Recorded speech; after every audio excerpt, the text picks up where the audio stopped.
Man army ہتھیار ڈال چکی ہے. تو فتح تو ہو گئی. فتح مکہ، مکہ چونکہ مرکز تھا عرب کا. تو جاء الحق وزهق الباطل ان الباطل كان زهوقا. اب مجھے دو باتوں کی اور وضاحت کرنی ہے. پہلی بات یہ کہ نبی اکرم صلی اللہ علیہ وسلم نے کوئی نہ مبلغ باہر بھیجا، نہ کوئی اپنا پیغام، کوئی خط کسی کو نہیں بھیجا. 10 سال تک سارا کام مکے میں ہے. 10ویں سال میں سفر کیا ہے طائف کا. یہ ریولوشنری پروسیس کا خاصہ ہے. یہ ابتدا ہی میں پھیلتی نہیں ہے. جیسے ایک بیل ہوتی ہے، خربوزے کی بیل ہے، ککڑی کی بیل ہے، وہ زمین پر پھیلے گی، اسے اوپر تو اٹھنا ہی نہیں، پودا تو ہے ہی نہیں، وہ درخت تو ہے ہی نہیں. کریپرز کہلاتے ہیں، زمین کے اندر ہی پھیلنے والے. تو مشنری ورک اور تبلیغی کام وہ پھیلتا ہے. جبکہ ریولوشنری پروسیس یہ اوپر اٹھتا ہے ایک ہی مقام پر. آم کی گٹھلی پھٹی، 2 پتے نکلے، وہ آم کا پودا بنے گا، درخت بنے گا، اوپر جائے گا، ادھر ادھر نہیں پھیلے گا، سیدھا اوپر جائے گا. اوپر جا کر برگو بار لائے گا. اب جو ہے اس کی شاخیں بھی ہیں، اس کے اندر آم لگ رہا ہے.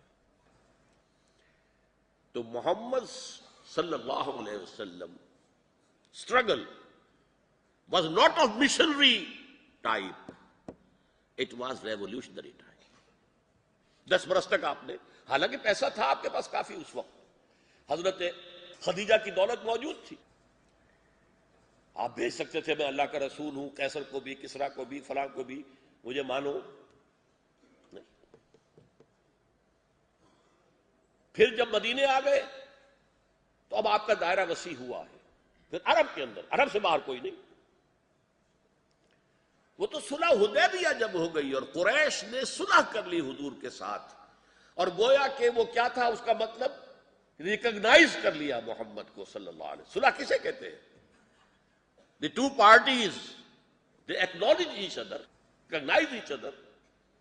اس کو قرآن نے کہا اِنَّا فَتَحْنَا لَكَ فَتْحًا مُبِينًا.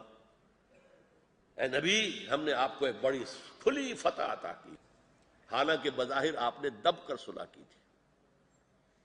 اس کے بعد آپ نے اپنے نامہ بر بھیجے ہیں، جاؤ تم کسریٰ کے دربار میں جا کر یہ میرا خط پیش کرو، تم جاؤ ہرقل کے دربار میں جاؤ، تم جاؤ مقوقس کے پاس، تم جاؤ نجاشی کے پاس. وہ نجاشی فوت ہو چکے تھے جو ایمان لے آئے تھے حضور پر، اب اور تھا وہ عیسائی ہی تھا. تم جاؤ یمامہ، اور تم جاؤ یمن، اور تم جاؤ بحرین وغیرہ.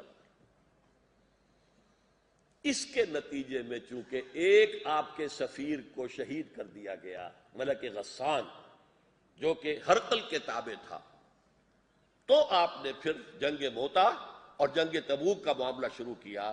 گویا کہ exporting of the revolution of Muhammad started in the life of Muhammad صلی اللہ علیہ وسلم. یعنی نہ صرف یہ کہ انقلاب کی تکمیل ہو گئی حضور کی حیات طیبہ میں عرب کے اندر، بلکہ عرب سے باہر کام کا بھی آغاز آپ خود کر کے پھر امت کے حوالے کر کے گئے. اب تمہیں آگے بڑھانا ہے اس سے. دوسری بات، آج کے حالات میں much water has flown down the river of time. وقت کے دریا میں بہت پانی بہہ گیا ہے، حالات میں بہت تبدیلی ہے، سبھی مانتے ہیں. تو ایک بڑا کوشچن آئے گا سیدھا، آیا اب بھی وہ پورا کا پورا پروسیس آف ریولوشن جو حضور کا تھا، آج بھی وہ جو کا تو قبول کیا جائے گا یا اس میں اجتہاد کی ضرورت ہے؟ It's a real problem.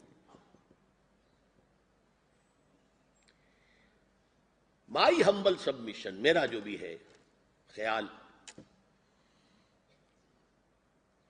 پہلی 5 سٹیجز کے اندر قطعاً کوئی تبدیلی نہیں آئے گی. دعوت ایمان کی تھرو قرآن، نمبر 1. ہم یہ نہیں سمجھیں گے کہ ہم مسلمان ہیں تو ایمان تو ہے ہی نہیں. بھائی ایمان اور شے ہے، اسلام اور شے ہے. Don't confuse them. ہم مسلمان ہیں وہ بھی due to the accident of birth, جو ہماری پیدائش کا حادثہ ہے کہ مسلمان ماں باپ کے گھر پیدا ہو گئے اس لیے مسلمان۔ ایمان کہاں ہے؟ پہلے ایمان پیدا کرو، توحید پر، آخرت پر، رسالت پر، یقین والا ایمان۔ یقین پیدا کرے ناداں یقین سے ہاتھ آتی ہے، وہ درویشی کے جس کے سامنے جھکتی ہے فغفوری۔ نمبر 2، اس قرآن کے ذریعے سے پھیلاؤ اسے، پھیلاؤ اسے، پھیلاؤ اسے۔ اور قرآن کو میں کہتا ہوں جیسے مقناطیس ہوتا ہے، سلیم الفطرت لوگوں کو یہ کھینچ لیتا ہے۔ جن لوگوں کی فطرت بس ہو چکی، پرورٹڈ ہے، ان پر اثر نہیں ہوتا۔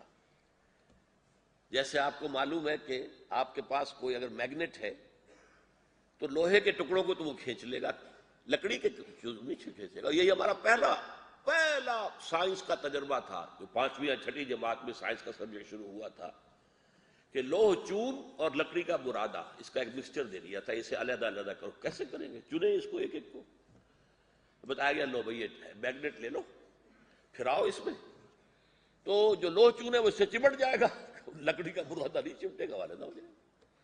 تو قرآن وہ میگنیٹ ہے، اسے معاشرے میں پھراؤ پھراؤ پھراؤ۔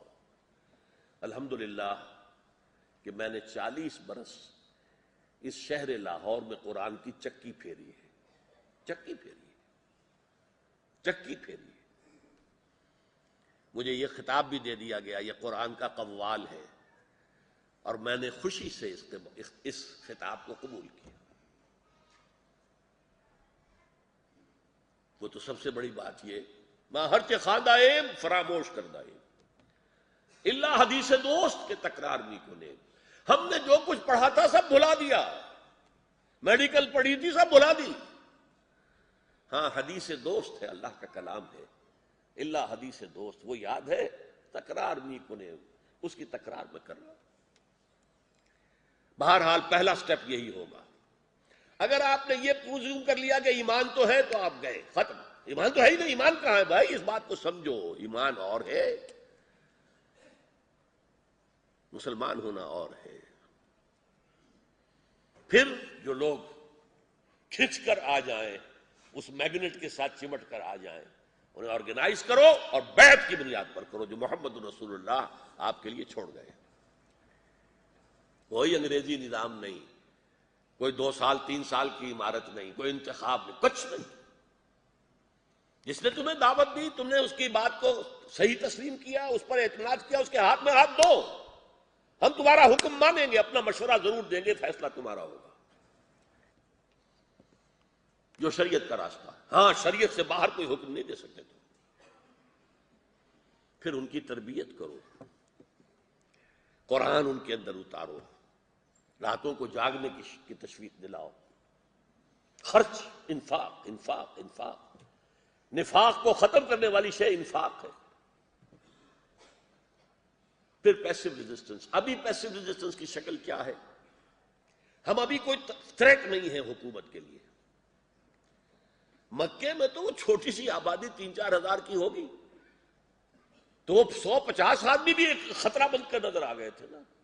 یہاں 15 کروڑ میں 2-4 ہزار آدمی ہے تو کیا فرق پڑتا ہے؟ لہذا ابھی کوئی ہمارے اوپر حکومت کی طرف سے یا اس نظام کی طرف سے کوئی داروگیر نہیں شروع ہوئی۔ البتہ امتحان آتا ہے، رشوت چھوڑو، گھر والے دشمن ہو جائیں گے تمہارے۔ پہلے پراٹھے اور انڈے کھاتے تھے ناشتے کے اندر، اب سوکھی روٹی مل رہی ہے، وہ لڑیں گے کہ نہیں آپ سے؟ آپ کی بیوی نہیں لڑے گی، تمہارا دماغ خراب ہو گیا۔ فلاں حاجی صاحب جو رشوت لیتے ہیں، اور فلاں صاحب جو ہے وہ اتنی لمبی داڑھی والے، وہ رشوت لیتے کھل کر، تمہیں کیا ہو گیا؟ ہیضہ ہو گیا تقویٰ کا؟ یہ ہے اصل، کھڑے رہنا اس پر۔